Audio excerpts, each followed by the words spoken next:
Sebuah radar ST-68 milik Angkatan Bersenjata Ukraina berhasil dihancurkan oleh drone kamikaze Rusia Geranium yang dilengkapi sistem pemandu optik.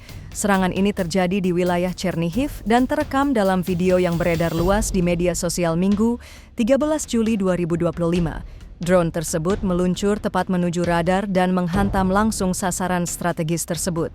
Ledakan hebat terjadi sesaat setelah tumbukan, disusul dengan kobaran api besar yang membakar sistem radar dan kru yang berada di sekitarnya. Radar ST-68 dikenal sebagai salah satu perangkat utama pertahanan udara Ukraina yang mampu mendeteksi sasaran jarak jauh.